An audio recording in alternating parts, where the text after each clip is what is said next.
Zapstring, it's our curtain call. Zapstring, the stage is yours. So Yinlin, the new 5-star Electro DPS, is finally out, and after playing with her for a while, there's a lot of things that surprised me about her, and today I'm gonna be going over how to build Yinlin and play her, so that you can beat some of the hardest content in the game.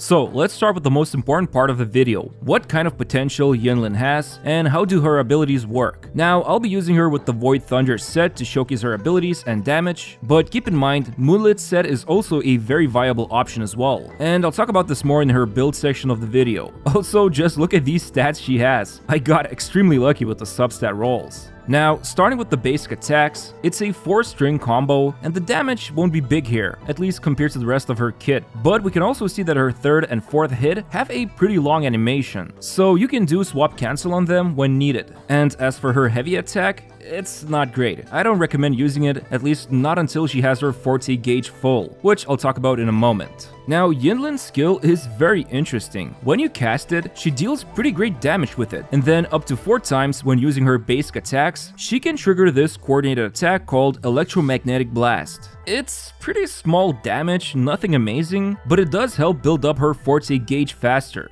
But here's the unique part, you can actually cast the skill again to deliver a ton more damage compared to the first skill tap. However, the animation is very long, so it's also recommended to swap out in quick swap teams. However, one thing to keep in mind is that if you swap out after the first time you use the skill and then swap back, the skill will go on cooldown. So those of you who are coming from CBT2, basically she got nerfed here. But I would say in most quick swap teams, you will just quickly use her skill 2 times, maybe use a couple of basic attacks, and then swap out to mitigate the second skill tap's animation. Now, her skill can also obtain 2 inherent abilities. The first one gives 15% critical rate for 5 seconds after using the skill Magnetic Roar, which is the first tap of the skill, and this is a great buff for her, especially for those who will want to play her in quick swap teams. Then the next inherent ability increases the skill's second tap damage by 10%, but only when hitting enemies who have Sinner's Mark, although this will usually happen naturally, and then also her attack increases by 10% for 4 seconds. So in a nutshell, you press the skill, she gains 15% critical rate, press it again, and now she also deals 10% more damage and gains 10% attack. Okay, now let's talk about the best part of her kit, the Forte Circuit. Essentially, whenever Yinlin attacks enemies with her normal attacks, Resonance Liberation, and Intro skill, they will gain this Sinner's Mark, as you can see here. And as you already know, this Sinner's Mark is important for Yinlin to trigger the coordinated attacks of her skill, and to gain that inherent ability bonus. However, she can also build up her forte gauge you can see above her HP, and the points she gains here are called judgment points. She can gain these points with basic attacks and by utilizing the both taps of the skill as well as the coordinated damage coming from it. Once the forte gauge is full, you can hold the attack button to perform Chameleon Cypher attack, a really cool looking ability which will deal a ton of damage, and more importantly, any enemies who had Sinner's Mark on them will now be transformed into Punishment Mark, which is going to look like this, a cool triangle or whatever. Now, while the enemies have this punishment mark, for 18 seconds, whenever anyone in the team deals damage to the marked enemies, a coordinated attack called Judgment Strike will deal a lot of damage to them. And this can happen every 1 second. Seriously, this is the best thing about Yinlin, because while she's off-field, she can still deliver a huge amount of off-field damage with these Judgment Strikes. And as far as I'm aware, this Judgment Strike is treated as resonance skill damage. Also, what's interesting is that if, for example, multiple enemies have this mark, you only need to hit one of them and then all get struck by Judgment Strike. So Yinlin's AoE potential is quite insane. But yeah, then we have her Resonance Liberation, also known as Ultimate, which is the famous jiggle physics that made everyone go mad for her, and it's a pretty simple ultimate to be honest. It deals 7 big hits in a wide area and costs 125 energy.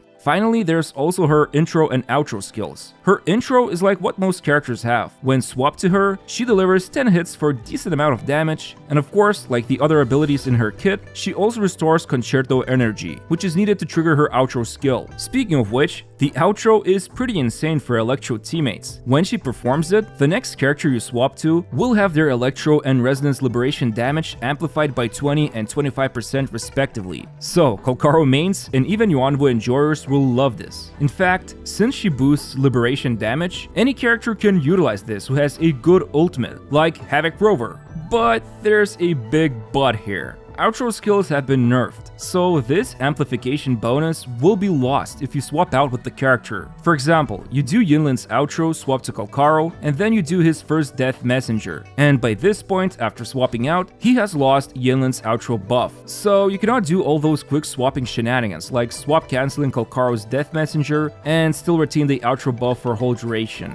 It's kinda sad, but I will also talk about this more in the teams section. But yeah, that's basically the entire Yinlin's kit. In a nutshell, she can do off-field damage by first marking the enemies and then using her heavy attack when the forte gauge is full to apply judgment marks so then anyone can trigger the coordinated attacks. But at the same time, she can also dish out a lot of damage in a short duration, like using her skills, intro, and ultimate. In fact, there are a few rotations how you can play her. If you want to utilize everything before swapping from her, then you can do a rotation of her intro followed by ultimate, then skill, and then you use her basic attack 4 times, tap the skill for the second time, then hold down the attack to trigger her forte gauge, which by now should be full, and then finally use her echo and swap out. There are some variations. For example, if you swap in and her ultimate is not up, then skip ultimate and do the rest of the rotation before the ultimate is ready. Or if you're playing her in quick swap teams, which again I'll showcase in teams section, then you want to swap cancel any long animations she has.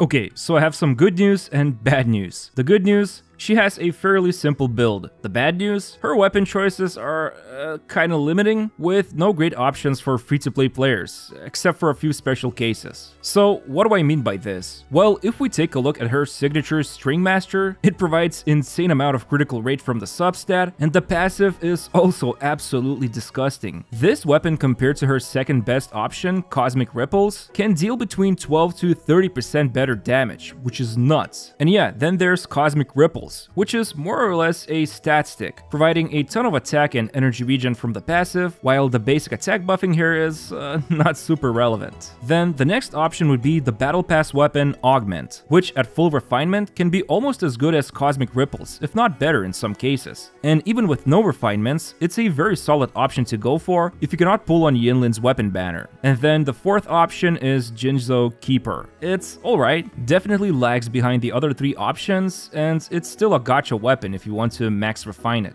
But what to use if you don't have any of these rectifiers? Honestly, while the options are not great, you could either use the Voyager for faster ultimates, which can be great in quick swap teams, or go for Rectifier of Night, which is more or less just an attack stat stick, but you know, it's a 3-star weapon. I mean, you could also go for the 4-star craftable Rectifier 25. I still can't believe the names these weapons have, but yeah. Essentially, her best options are either obtained from the gacha system or bought from the Battle Pass. However, if you didn't open the Rangers series weapon supply chest, you could get the Jinzo Keeper from it, or wait until you're Union level 45 and obtain Cosmic Ripples from it. Now, the good part, her build. Basically, you can go for either Moonlit Cloud set along with Impermanence Heron as the active echo, so this set can be used as a way to buff the next damage dealer you swap to, or go for Void Thunder set with either Tempest Mephis or Thundering Mephis. Tempest has faster animations, but Thundering Mephis provides better buffs. However, the animation is much longer. And I would say go for Moonlit set if you want her to be more flexible, because then you can play her in a lot of different teams, and it's also possible someone like Kalkaro on your team might already have Void Thunder set, so farming for a second set is less efficient if using them together. And it's better to have Moonlit set, which you can reuse in Tower of Adversity. Now, for the stats, if using Stringmaster or Augment weapons, definitely worth considering to go for critical damage main stat on the boss echo. Otherwise, critical rate is the best choice. And then for 3-cost echoes, both should have electro damage, but sometimes it's kinda worth going for energy regen, but it's better to obtain it from substats or weapons. And then for 1-cost echoes, obviously get attack percent main stat on both of them. So yeah, just use the usual 4, 3, 3, 1, 1 cost echoes. Now, for substat priority, you definitely want to get critical rate and damage if possible, then attack percent, then energy regen, and then resonant skill damage bonus, because about 50% of her total damage comes from the resonance skill. But resonance liberation damage bonus won't hurt either, except for the fact it will make your echoes look ugly. And then regarding how much energy regen she needs, well, more or less she wants 130% as a sweet spot because her ultimate does deliver a lot of damage, and it's worth using it whenever possible. So with 130% energy regen in most teams, she will be able to use the ultimate quite consistently.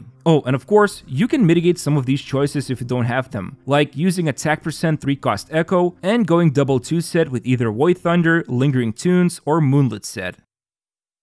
So if you ask your average Yinlin enjoyer, they might tell you she's a sub DPS. No wait, she's a main DPS. Wait, maybe she's a burst DPS. Honestly, she's a DPS unit that can be utilized both in quick swap and hypercarry teams. Now, obviously, the most hyped up team is with Kalkaro. Sadly, since the way how the outro works has been nerfed in the game, doing the whole quick swapping shenanigans between Yinlin and Kalkaro is no longer feasible. I mean, it still works, but now the field time for Kalkaro has increased if you want to maintain that insane outro buff Yinlin provides to him, but in some scenarios, it can still work. For example, you can do a swap cancel on Kalkaro after the first or second death messenger. And also, most of the time when you swap to him, he will unleash his ultimate as well with that juicy Yinlin's outro buff, so keep this in mind when deciding if you want to pull for her. And as for the best team variation, Verena works best both for Yinlin and Kalkaro, but you could also use Baiji for less efficient buffing, or go with Genshin, who is equipped with Rejuvenating Set and the Originite Gauntlet, which can trigger the set's bonus. However, the beauty of Yinlin is that she can be used in a lot of cool quick swap teams. Now this means you won't spend the whole time on the field unloading the whole combo I showed you earlier, and instead, you want to utilize her damage and swap out whenever there's a long animation that she needs to do. For example, her third and fourth basic attacks, the second time you need to press the skill, the moment you hold down the attack to perform the Forte Gauge ability, are all the times you can swap cancel. I will say that, for example, Thundering Mephis as her active echo has a very long animation, but the damage is really good. And on the last hit, it also buffs Yinlin with Electro and ultimate damage boost, so it is worth waiting for the animation to finish.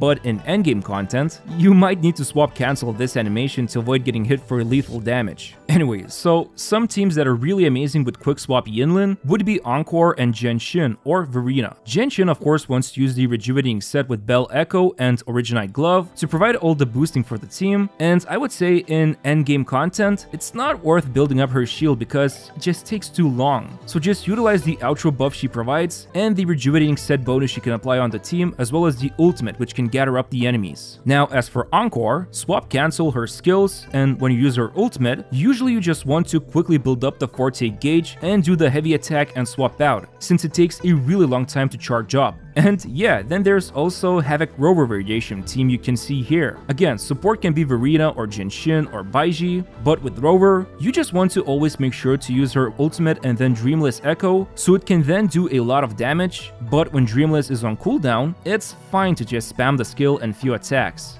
Basically, Yinlin is very flexible and can be utilized in many teams, not just comps with electro damage dealers. I will say though, if you play her as a hyper carry, the options are quite limited, so maybe a future unit can help with that. But if anything changes, I'll let you know in the comments. Now, before I give my thoughts about Yinlin, here's a quick recap on whether you should go for her sequences or signature weapon. Basically, her sequences are good. Like the first sequence boosts her skill's damage by 70%, which are those 2 taps you do, but not the coordinated attacks, which is nice. And then the second sequence helps her gain 5 energy points and 5 judgment points for the Forte Gauge, so a good upgrade for quick swap teams. Now, third sequence is really juicy. The damage multiplier of Judgment Strike is improved by 55%. So basically, at current max level we can reach, it's double the damage. And then the fourth sequence makes it so that those Judgment Strikes now provide a big 20% attack boost for the whole team for 12 seconds. Then, fifth sequence improves ultimate damage by 100% when striking marked enemies by Sinner's or Judgment Mark. And then finally, the sixth sequence allows her to become an insane hyper carry, because after casting the ultimate, her basic attacks will deliver ridiculous coordinated damage, which can be done up to 4 times, and it counts as a resonance skill damage. But if you were to ask me whether to go for sequences like S1, S2, or the signature weapon, I would definitely recommend Stringmaster, at least right now. You can easily reuse this weapon on other units like Encore when doing Tower of Adversity, and the value it packs is insane, especially tons of critical rate it provides from the substat. But yeah, what do I think about Yinlin? Well, I would say my opinion is biased right now because I got extremely lucky with the Echo substat rolls, and right now she absolutely slaps in Tower of Adversity. But even then, there is one big issue I have with her, and that is, she's kinda clunky, to be honest. A lot of her animations are really slow. Like, try going up against one of the aggressive bosses, and see if you can perfectly execute those combos I showed earlier. It's nuts, to be honest. And that's why I prefer playing her in quick swap teams right now. I am also kinda bummed out the fact that there's no good free-to-play weapon for her. I mean, yeah, if you haven't opened the purple weapon chest, you can go for the Jinzo Keeper, but it's still not as great as the other 3 options. And sure, at Union level 45, you can get Cosmic Ripples, but I know a lot of people want to obtain Static Mist pistols, which is really cracked. Still, despite all of this, if you want to obtain a flexible damage dealer and can get behind the somewhat clunky playstyle, Yinlin is a fun character to use. Her animations are top-notch, her playstyle is fun, at least in my opinion, and she can also act as a great off-field damage dealer while you're using somebody else. But yeah, as always, don't spend on gacha games if this will cause you financial problems. It's not worth it. And if you really want her but don't have any summons, just wait for the rerun. Seriously, be careful with your spendings. Anyway, hope you found this video useful, and if you did, I would really appreciate it if you could press the like button and subscribe to my channel. Thanks for watching, and see you next time.